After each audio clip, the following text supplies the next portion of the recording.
Hi, I'm Ibis. I'm an international law and human rights specialist, a feminist, and an entrepreneur, and I would like to talk to you today about the power of the purse, or how gender equality is a product of economic liberty.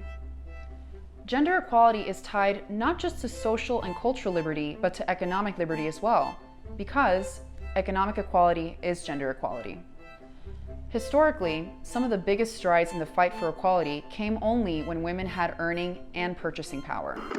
These mothers, wives, and sweethearts came to stand shoulder to shoulder with them in almost every capacity. Political equality without the means to exercise it is at best a half measure. We can't really begin to think about realizing political power when it's not backed up by the power of the purse. When men were the sole owners of capital and credit, that gave them exclusive access and privileges that laws protected.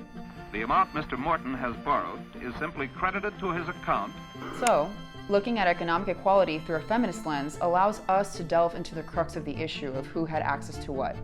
Even though women represent half of the world's population, representation remains unbalanced in the seats of power, and this imbalance is global and pervasive across cultures. 38% of the 146 nations studied by the World Economic Forum have had a female head of state for at least 1 year in the past half-century. But in 31 of these countries, women have led for 5 years or less. In 10 nations, they've led for only 1 year. But even legislated equality doesn't translate to practical gender equality.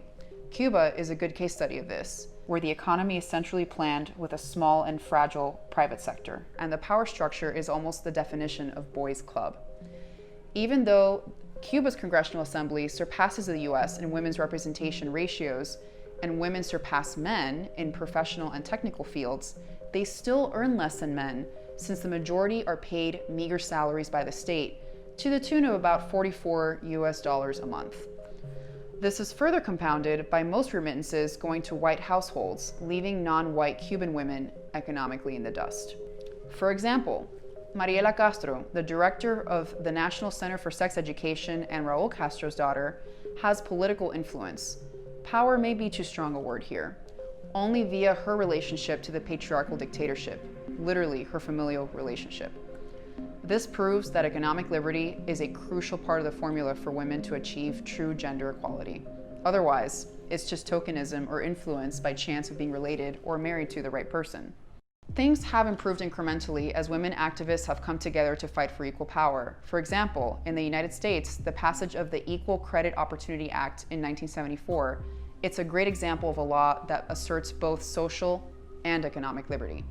Before this law, a woman had to depend on her husband's salary for a line of credit, severely limiting women from entrepreneurship and investment opportunities, making it difficult, if not impossible, to build intergenerational wealth. Representation is improving in the private sector because culturally, we're becoming more accepting of women running the operation. In 2019, 29% of senior management roles were held by women, the highest number ever on record. 87% of global businesses have at least one woman in a senior management position as of last year. And by the way, having more women in the workforce and in charge isn't just good for women, it's good for the economy and for all of us. With more diverse perspectives on leadership, marketing, and sales, work culture and profitability can benefit from a more diverse consumer base wishing to support companies that resonate with them with their wallets. So now, more than ever, there's never been a better time for conditions that not only allow women to enter the workforce, but to be the CEO of their own operation. Technology and social media have expanded the power of women helping women, connecting communities to microloans, crowdfunding, mentors, and help unlike ever before.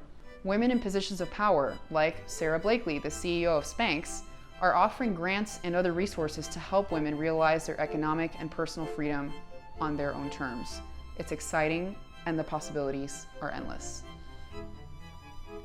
This all means that gender equality is ever more achievable at deeper and more sincere levels when women can both vote for and fund the changes they wish to see.